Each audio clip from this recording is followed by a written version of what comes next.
All right.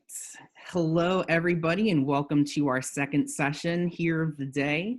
We're joined by our Interim Dean of Student Affairs here, Randy Harrell. He'll be giving you a brief presentation here, and then that'll be followed by a question and answer period. I will turn it on over to Randy here, but Sonia and myself and a couple of other admission staff will still be available to answer any questions. Oh, one thing I forgot to mention in the last session is if you have any financial aid questions as well, the financial aid staff is available. I'll post all of their numbers below in the chat in case you wanted to call in at any point throughout the day here. So now I'll turn it on over to Randy. Thank you, Cliff. Let's see, it's still good morning. How are you? My name is Randy Harrell, and I serve as the Interim Dean of Students. I have been here at New College since October, and the Dean of Students is responsible for what we call student affairs, and that's, if you kind of picture life outside the classroom, that's what student affairs is comprised of. So I work with areas of residence life and housing, student success, which has a bunch of success coaches who are upper class women and men who help students in student success programming. We have wellness and counseling, which is the health center, and then psychological counseling, student activities and programs, the NCSA, which is New College Student Alliance, that's our student governance entity, services to students with disabilities, fitness program, and then we also work directly with the food services that provide meals for our residential students and for those who would like to eat on campus, even if they're not residential students. And then we have the Dean of Students office, which is kind of a generalist. If you don't know where else to go, come to my office and I will either be able to answer a question for you or take you in the right place to get the question that you have answered. Our role on campus is to support you in all your endeavors as you're moving toward your successful graduation from New College. We have programming throughout the college, both in the residence halls and in things like clubs and just general student programs. We have special events, parties, films, a variety of activities that you can get involved in. We have over 80 student organizations, so even though we're a small college, there's a lot of things going on all the time. Almost all of our students live on campus. About 85% of them live on campus. And so that's really the center of many of the things happening on campus. Many of our residence halls are what we call living learning communities. And those are groups of students who have chosen to live together in an environment that is centered on an area of study or an area of shared interest. So we have for students who are in their last year, we have a living learning area focused on thesising. Then we have a living learning area on green living. We have a lot of other interest areas and support areas. I think that it would probably be most beneficial because we're not a huge group, if I just opened it up and answered questions for you. And then if you're too shy and you don't want to ask questions, I got a list of things I can talk at you about, but I'd be a whole lot more comfortable talking about what you're interested in rather than what this old man thinks you might be interested in. So can I open it up to, oh, and by the way, all the students call me Randy. So so that's what you have to get used to. So even though you've been raised in a fashion that would address some old person like me more formally, I'm just Randy. So is somebody willing to jump into this and ask an initial question? I will also say we do have a question in the chat. How do you Okay. access a counselor, and is it possible to have regular visits? I'm guessing this is in regard to the Counseling and Wellness Center. Great question. And then is it as a second part to that, is it necessary to go off campus for counseling or psychiatric meds? Good, excellent questions. Thank you very much. So the Counseling and Wellness Center has licensed psychologists. We do not have a psychiatrist on campus, but we have licensed psychologists.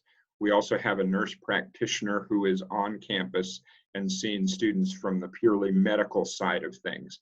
But you go to the counseling center and you fill out a confidential form, an intake form, and you will get an appointment with a counselor. And that first session, of course, is one of those getting to know you sessions with a counselor, and then you can have regular follow-up sessions with a counselor. We are not we don't focus on long-term therapy. What we try to do is work with students on a 4, 6, kind of max out at an 8-session model, and then if students are in need of long-term therapy, we encourage them to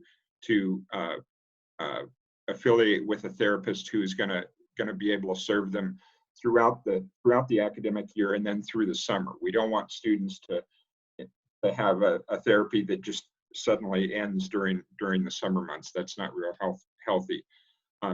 If a student has a need for medications for psychological issues, there is a psychiatrist that our counselors can work with and work to get medications prescribed.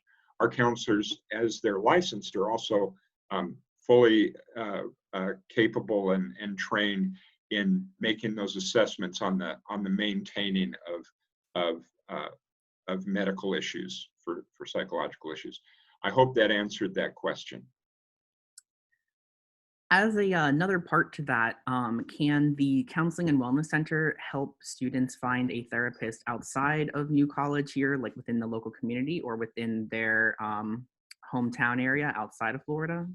Good, thank you. Another great question. Yes, our counselors belong to a kind of a larger network of in a professional association, so they're familiar with the resources that are available in kind of the local 3-county area around New College, and they have a very good network into the psychiatrists, so into the medical side of psychological counseling. So if you need a referral to a psychiatrist, they have a good network to refer to. And then they're professionally involved, so they're in professional organizations that allow them to network throughout the state of Florida. So they do have a pretty good sense of who the folks are that are particularly capable of working with young adults who our students tend to be young adults rather than old adults like me. Awesome, thank you, Randy. We do also now have a question about, can you just review a little bit about the dining plan and how that works for our students? Yeah, so I'll talk really firsthand on that because I eat almost all of my lunches with the students in the Ham Center. It's actually the Hamilton Center, but we call it the Ham Center because Hamilton Center is just too many syllabi. No, it's not syllabi, is it? Yeah. Anyway, so the meal plan, your meal plan comes as part of your room and board, and so room and board this year is going to be we don't have the fee set, but about $9,600 for the full year, and that's your room. It's a double room, and you can choose your roommate. And then there's the meal plan. And the meal plan you get, I don't have my wallet in front of me. I'm sorry. For the next session, I should have had my wallet so I could hold up my ID card for you. But your meal plan has dollars loaded onto your ID card, and you go in and it's a cash. It's as though it's a cash plan. So you'll go in at lunch, and they may have a Mexican food day, and so you can pick tacos or enchiladas, and then a drink and whatever, and then you go out to the cash register and they'll scan your card. I pay off of my card that has the same kind of dollars loaded on. I pay on average about $6.50 for a lunch, and when I eat dinner there, I don't eat a lot of dinners on campus. I have a wife that I come home to, but when I eat dinners, they're about $8 per meal. The far and away the heaviest usage meal from students is lunch. Breakfast is served, but breakfast isn't served until 8 o'clock. So there's a fair amount of students who will access breakfast. But let's be honest, most college students, they tend to get up about 10 minutes or 15 minutes before classes start and put a hat on and get to class. And then there's a break from class at lunchtime, and that's the first meal they'll eat. Most students bring a personal refrigerator with them to their room, and so they'll have some grab and go food in their refrigerator, and I see them doing this on the way to morning classes. So what the basic meal plan will cover is probably will not cover your eating in the ham center 2 times a day, 6 days a week. So you're gonna probably end up adding some dollars to your meal plan,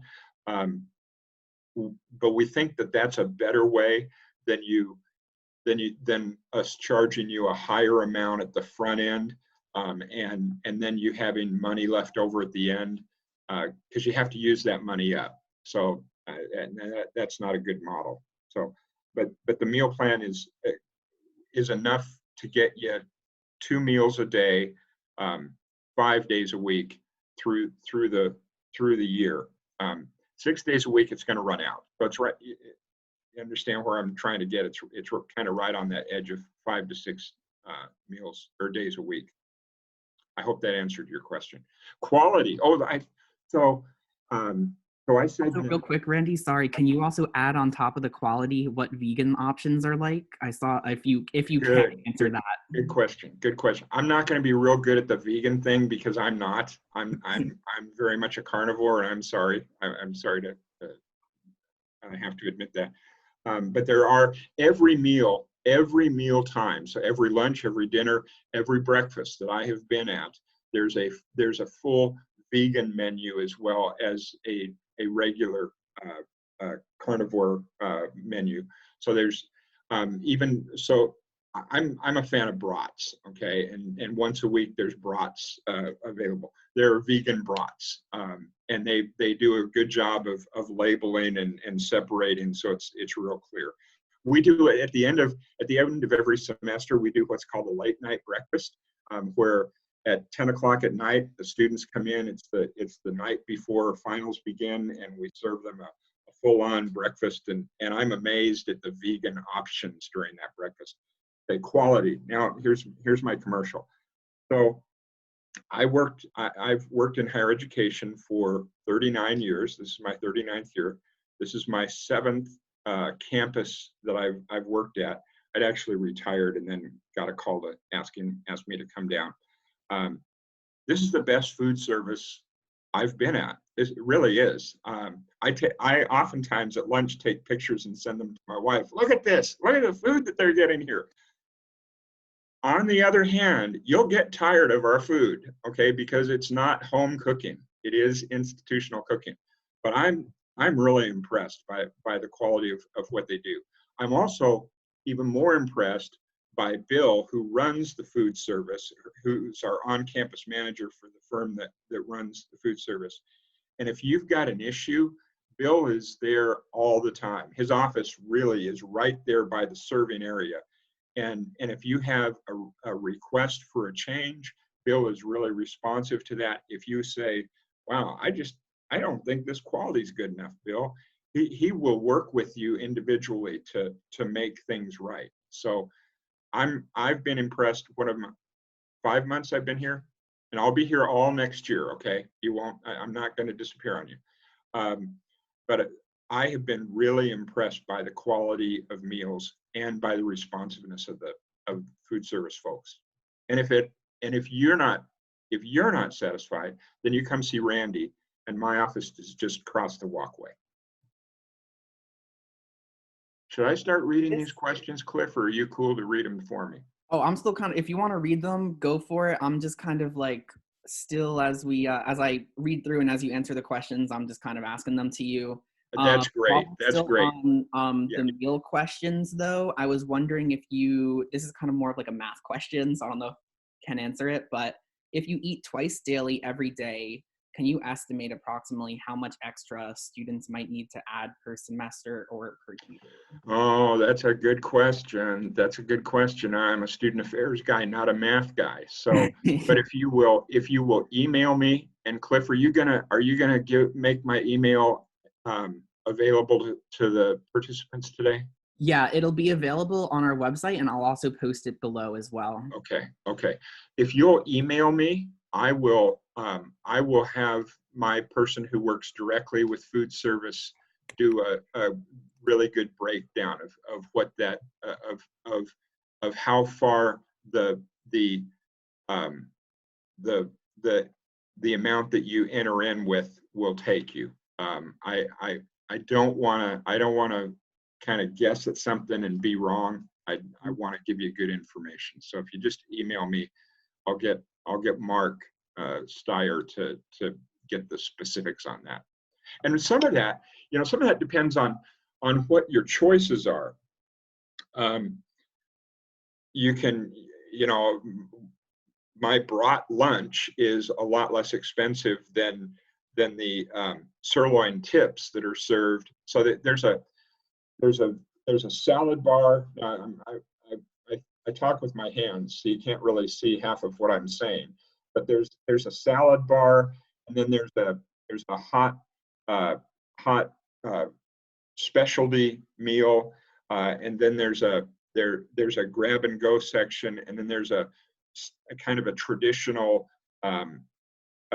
hot meal like sirloin tips on rice, and then there's a faster section that has veggie burgers and brats and hamburgers in it, and then there's the soft drinks.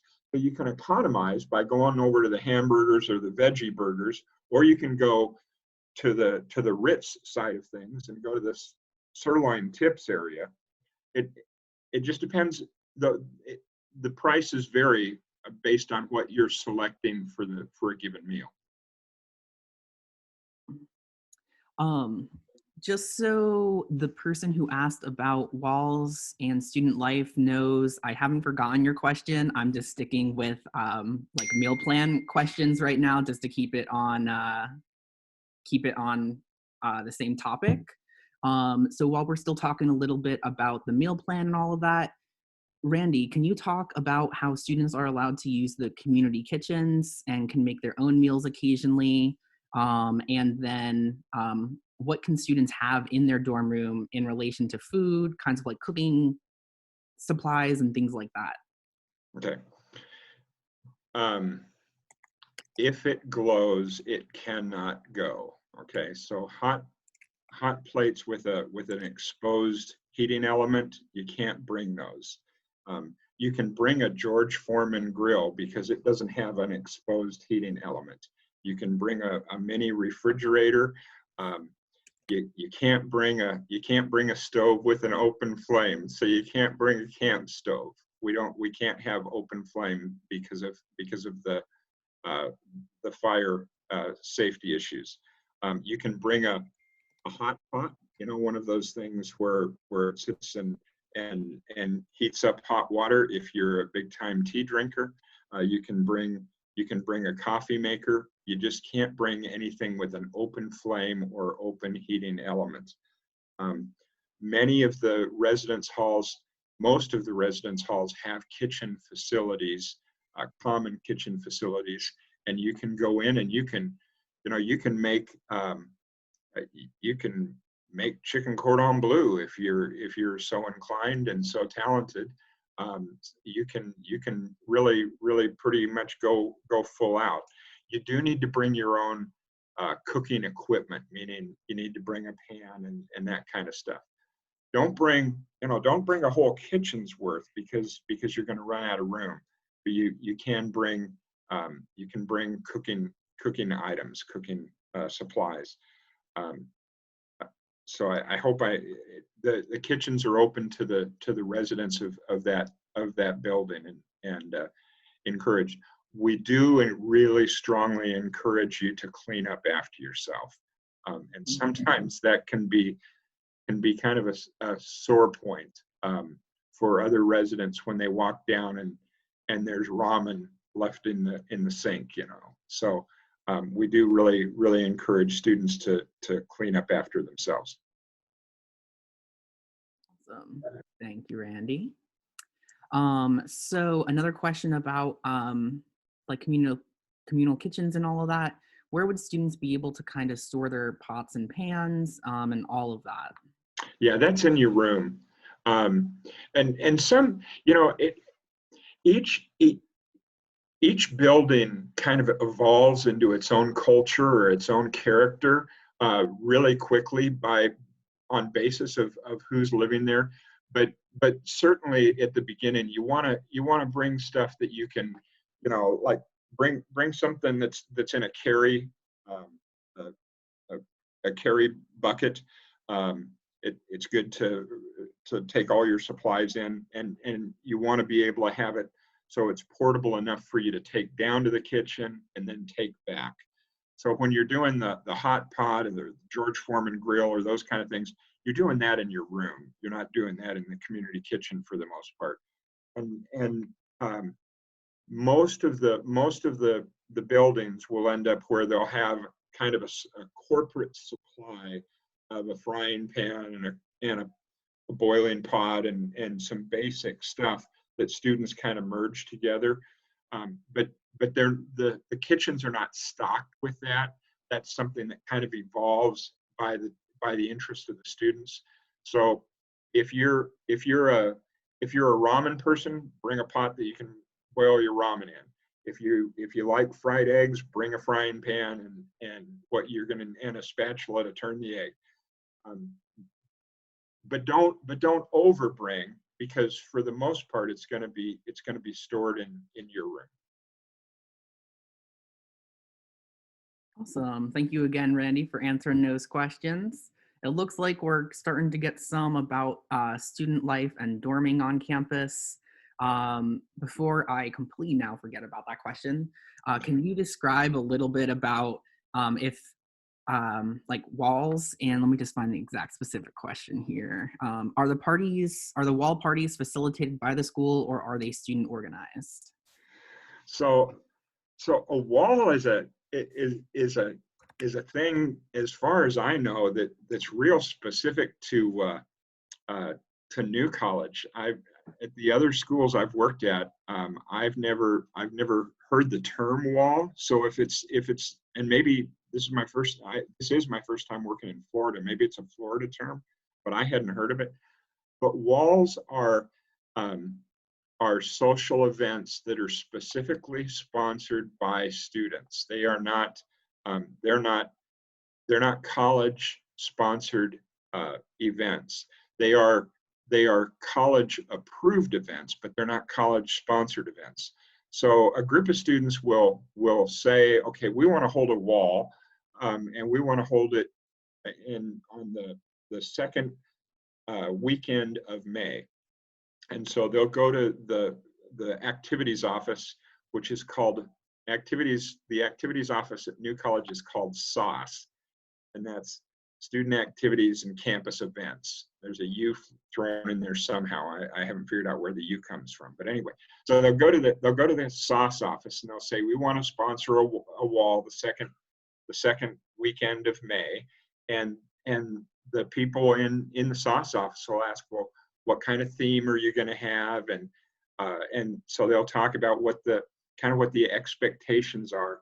But that's a student-sponsored event. It's open for students. Any student who wants to come to a wall can come to a wall.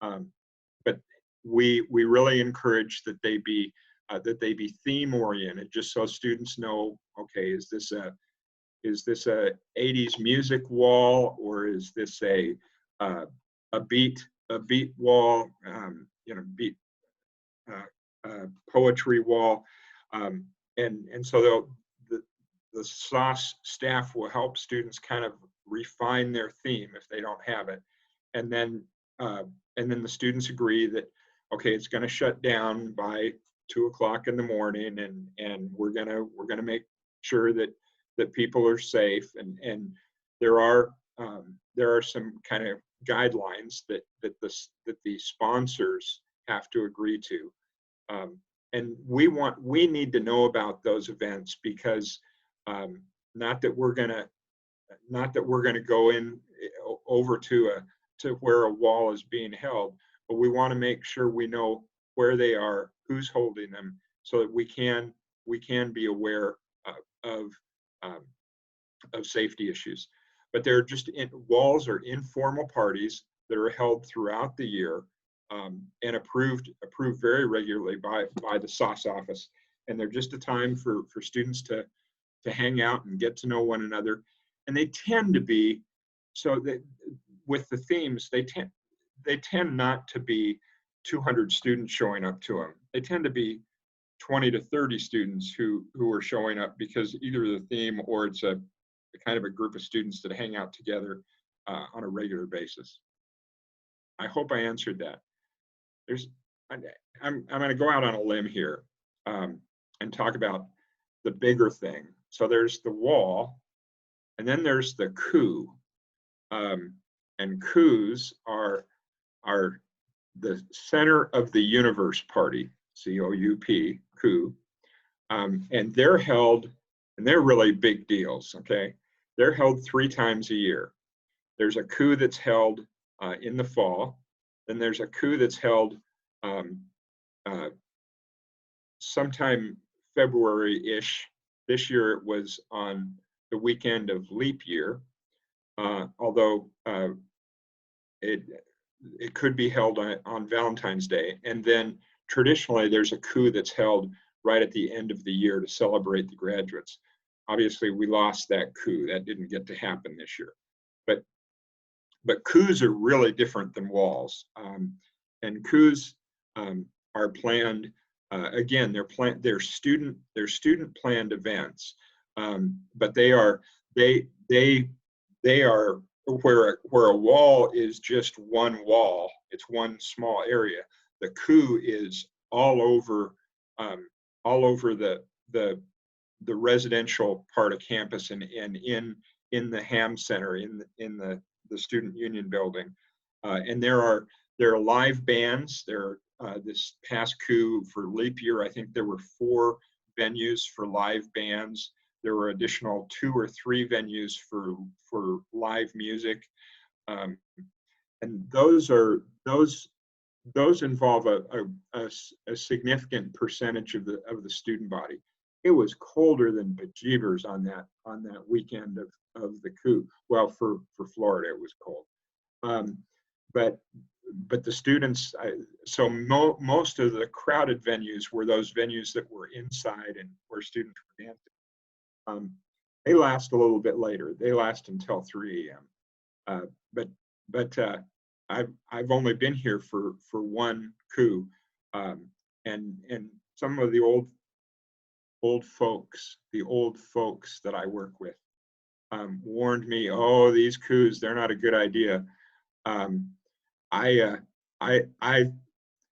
thoroughly enjoyed it, and I wasn't dancing. I mean, look at me, look at my whole day. But I walked through the areas fairly regularly.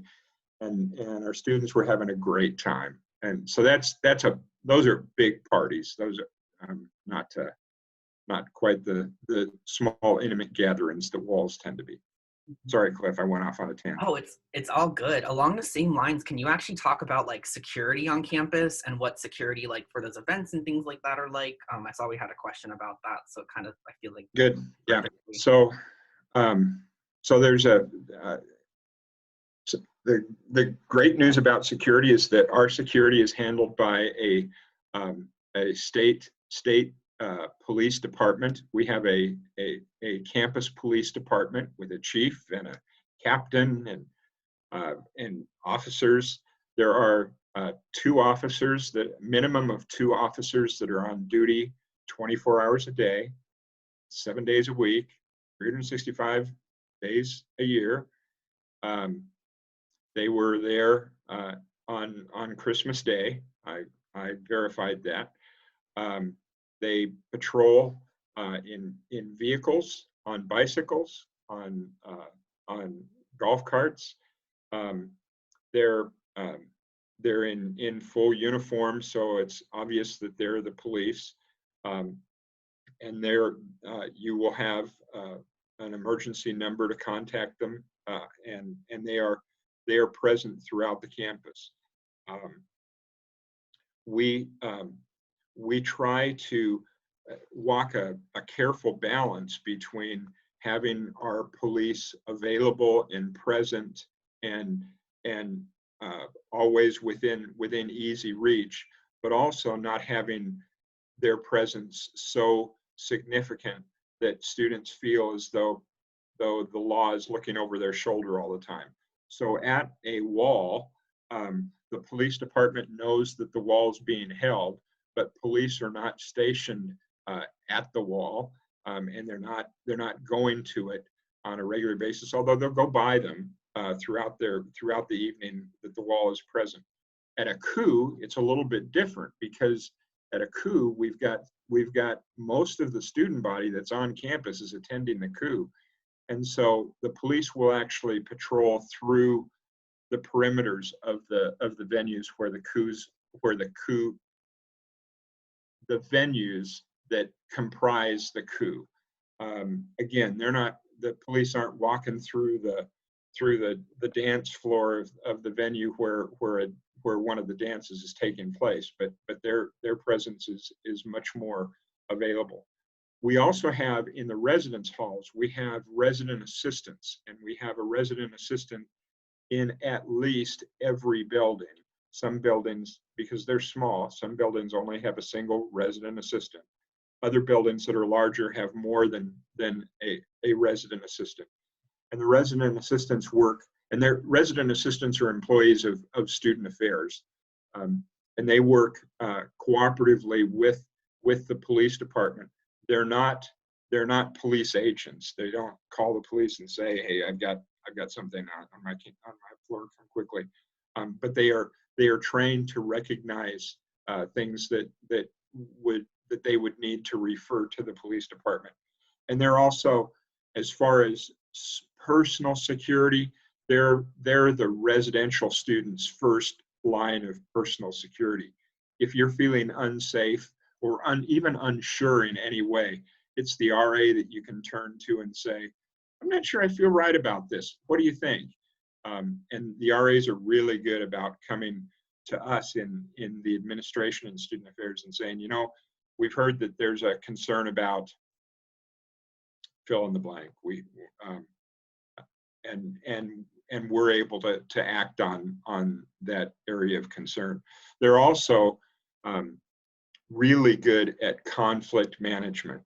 Now I'm going to touch on something that Cliff may not want me to touch on, but every once in a while, we'll have one or two students who decide they really don't like their roommate, okay? And it just happens in a school year where two roommates who thought, "Wow, we're going to get along really well," decide 6 weeks into a semester that they really can't stand to be in each other's presence. And so the roommates are the first point of resolving those conflicts. and they're really effective at it. For those situations where they can't stand living with one another, we don't say, well, you have to live with one another. Your roommates are stuck. We will change rooms very quickly.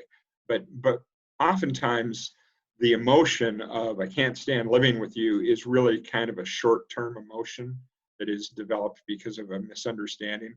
And the RAs are really effective at resolving those misunderstandings. Awesome. Thank you, Randy. I do see we have some questions about housing. So can you, I do just want to say we plan to have the housing plans to have the application open by May 15th for all incoming students. So just again, keep a lookout for your housing app there. But Randy, can you talk a little bit more about housing selection and how, let's see, like how roommate matchups go, and if you can, and if the dorms are co-ed there? Good. So housing selection, we don't. You're going to find next year when you come to campus, you're going to find I'm really honest, and I answer questions honestly. So, housing selection for you is not going how we had designed it to go.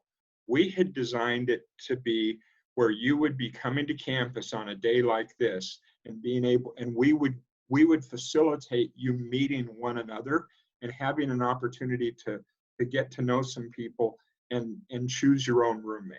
So I'm sorry, that's not going to happen.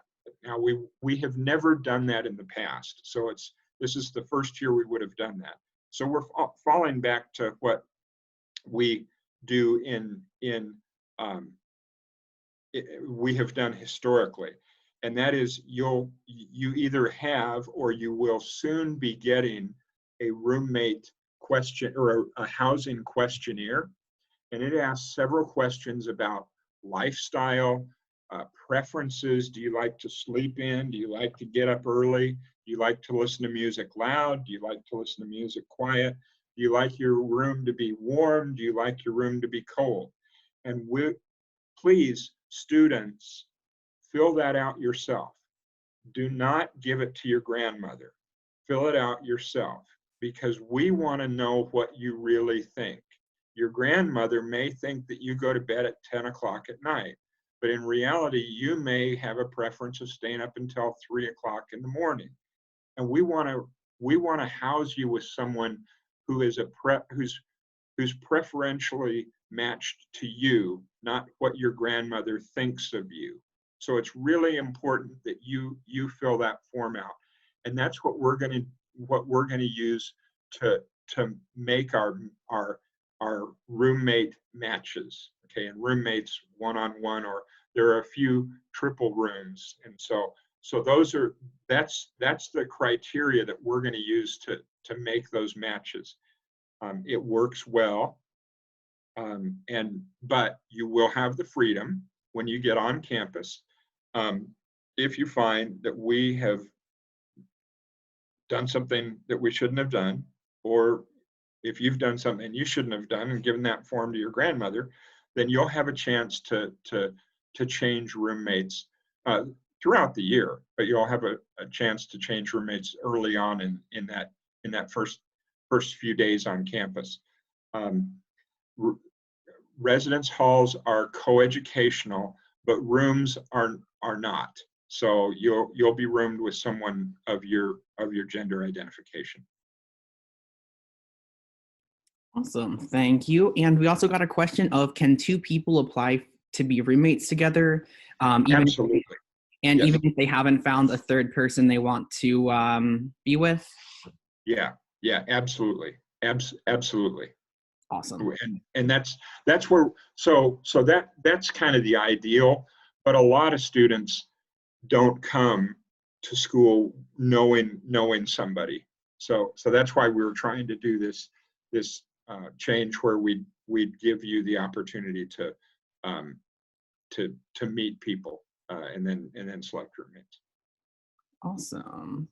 And we do have another question jumping back to safety. If you find yourself on campus late at night and feel uncomfortable walking back alone to your dorms, is there a way to get somebody to escort you back? Yes. Yeah, we have campus police can give you a ride, and they also have assistants who will do the same. So yes, we have a ride service. Awesome.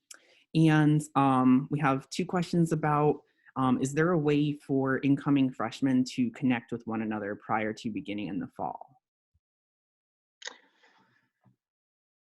I don't know the answer to that question. Cliff, do you know the answer to that question? I know that in admissions, we don't have a Facebook group or anything similar. Yeah, that's Okay. really as much as I have Good. for No, good question. Really good question. I'm going to ask on Monday. I'm going to ask Danielle, who's the director of SOS, if we have. I know SOS has a Facebook page, but I don't know that it is that it really much facilitates interaction. So let me ask that, and that's another one for those of you who want an answer to that. If you'll use my email address and shoot me an email, I'll get that answered and back to you. Awesome. Let's see here. We had a question about smoking and vaping and alcohol policies on campus. We're moving to be a tobacco-free campus, and so that is being introduced for the fall, and so we'll be an alcohol or a tobacco-free campus, and tobacco and smoke-free campus. So that will include vaping. We're gonna prohibit vaping as well. We're not big on impinging on individual rights, but we are big on impinging on self-destructive habits, and alcohol and vaping are not healthy habits. You can choose to engage in those habits, but we're asking you to not engage in them on campus. We are not an alcohol-free campus, but you need to understand that we do abide by the laws of the state of Florida. And the state of Florida states that alcohol can only be consumed by people who are 21 and older. So we do enforce the alcohol law. And so as I'm guessing that the vast majority of you who are coming in as new students fall under the age of 21. And so you cannot have, as a person under the age of 21, you cannot have alcohol on campus, nor can you consume it. There is alcohol present on campus because there are people 21 and older. Thank you for your answer there, Randy. Can you talk about like parking on campus, if there's a particular zone for freshmen to park in and all that good information? Yeah, so that, one of the good things is that you can park on campus as a freshman. I have two grown sons. One of them went to a large state university where we moved here from North Carolina, and he went to North Carolina State. He could not take a car to campus his first semester, and had to be lucky enough to be his name drawn in a lottery in order to pay for parking his second semester on. You can go ahead and get a parking permit on campus, and you're able to park in an area very close to the residence halls. Your parking permit will allow you to park on most places on campus. You can't park in a space marked for handicapped or disabled unless you have a disabled placard. But you can park in most spaces on campus. I don't think we don't have a parking problem on campus. We've got a walking problem on campus. and that is that students want to drive from their parking lot by the residence halls across Tamiami over to the main part of campus in order to be able to walk to the classroom. Now, I walk everywhere on campus, and it only takes me about 7 minutes to get from one end of campus to the other. But there are students who really insist that they want to drive from their residence hall to the classroom building, and that sometimes there is some congestion in parking around classroom buildings, which is another reason why you want to walk to class, because it ends up being faster. But no, you're, as a freshman, you're not banished out to the hinterlands of a parking lot. You park as close as a fourth year does. And so we don't say freshmen and juniors, even though I just did. We say first year, second year, third year, fourth year. Mm-hmm. It's easy to, it's honestly for myself, I find myself switching back and forth between the terms a lot. Yeah. I do see here, we also have some questions about how important is it for students to have a car on campus? Do you need to go off campus often? And then adding on to that, can you talk a little bit about public transportation available to students that don't have a car? Okay. So I'm going to say some things that the students may not really want to hear, but I'm going to launch into it. It is not necessary for students to have a car on campus their first semester. If you're driving down from Kentucky, or if you're driving up from Miami, you probably want to have a car on campus because you want to be able to go home during times of break and things like that.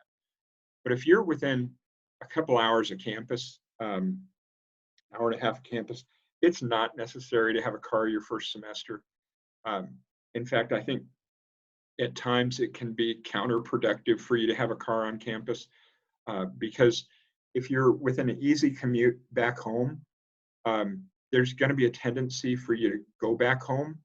And now I know, okay, I'll turn 65 in a month, so I understand I'm really old, and I'm recognizing that. But I've also been in this business a long time, and there's a direct correlation between student satisfaction with their college and them being involved in college. And if you're going home every opportunity you can, your level of satisfaction with the college will not be as high. So I think sometimes I just have to work against my other nature, and so I may think, okay, well, it would be easier if I did this, but sometimes it's better if I do that, and not having a car is one of those that's, if that makes sense. That you don't need a car on campus. There are enough third and fourth year students who will give you a ride to Walmart if you need to get to Walmart or wherever you need to get to. There are places for you to be able to walk to that are easy walks to get to. But our campus, our student culture is so small that there are plenty of cars for you to get rides to places you want to get to. The public transportation, I don't know that well enough to say, yeah, it's fantastic. There are buses that come, there are public transportation buses that come right on to the part of campus where the residence halls are. But I haven't ridden them, so I don't know. I mean, I've seen the buses, they're fine buses. I just don't know the routes from our campus to be able to honestly say, oh yeah, public transportation is great. I'll hop on here and say that, oh, sorry for interrupting, Randy. Go ahead. I don't really take the buses in Sarasota all that often, but it is really nice having those 2 stops here on campus because those buses usually take you directly up University Parkway, where we have a large shopping center, Publix, Target, pretty much any restaurant or shop you can think of is like right in that area. The same bus will also take you directly to the hub downtown. And then from the hub downtown, you can hop on other buses across Sarasota County there. And all of that's included on your student ID card as well. So Cool. it's free. Now you've just told me how to answer that question in the next session. Thanks, Cliff. Yeah, no problem. But a lot of things are within a walk of campus. There's I know we're running out of time, but I in the late afternoons, I was smelling this amazing smell of a grill. I mean, just really wonderful smell of a wooden grill. And I was standing outside late one afternoon, and one of the students walked by and she said, "Are you going to Shelby Q?" And I said, "What?" She said, "Are you going to the Shelby Q?" And I said, "I have no idea what you just asked me. What did you just say?" She said, "Shell BQ." And she pointed over to the Shell station, the Shell gas station right on the corner. And she said, "It's the best grill around." And they do, now I'm a carnivore, so forgive me. They do barbecue. They do Texas style barbecue. They do brats, and you know how I feel about brats. There's a great fish market just like a half a block up the road on Tamiami. So there's a German bakery. So there's lots of stuff within a walk, as well as and thanks, Cliff, about the information on the bus. Yeah, no problem. Real quickly, before I end this session and we jump to Randy's second session, which, just as a heads up for everybody who is in this chat now, the next session with Randy will be pretty similar, but you might see some additional questions that you didn't get to see in this chat earlier. And plus, it'll give you an opportunity to ask any other questions that weren't answered in this chat here by joining the next session. Same thing as the panel. Once I wrap this up, I'll post the link to the chat there.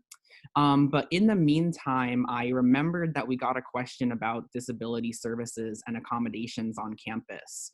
Are you able to describe a little bit about accommodations for classes, dorms, and things of that nature? Yeah. So physical accommodations in the residence halls, we have full ADA compliant residence halls. We don't have, in a number of the buildings, we don't have elevators. So students who have accessibility issues will be housed on the first floor for the most part. But there are completely accessible facilities in the residence halls. There are also accessible classrooms. The fitness center is fully accessible. The swimming pool is fully ADA compliant, so we're really aware of that. Class accommodations are done on a one-to-one basis. So you will go and you'll meet with the disability specialists in the Office of Services to Students with Disabilities, and they'll work with you in gathering the needed documentation. And if you had accommodations in high school, that's going to suffice for your documentation at New College. But they'll assist you in assembling that information, and then they'll advocate on your behalf if you were to happen to run into a situation where you had a sense that you weren't being fully, that your needs were not fully being accommodated. But that includes lengthened test times, reading services, note-taking services. Just about anything you can think of is facilitated through that office. So, and it might be, Cliff, it might be good to add Anjali's email to the list of resources that are available to families. Awesome. I can definitely do that for you. I will actually now, for the sake of time, go ahead and post Randy's information below. Can I say thank you, everybody? Thanks for the questions. And yeah. I look forward to meeting you in August. If you didn't hear before, sorry, move-in is August 16th. So I'll see you all on August 16th. Have a great summer. Be safe. Thank you so much, Randy. So yeah, I will post Anjali's email as well as Randy's email below. I actually just posted Randy's email. Here is the link to the next chat as well, which again will also be with Randy.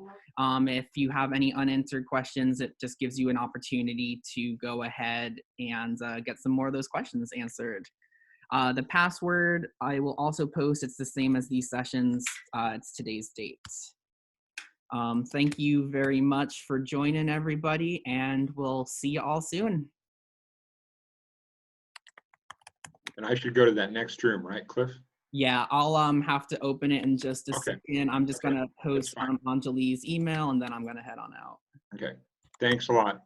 Yeah, thank you.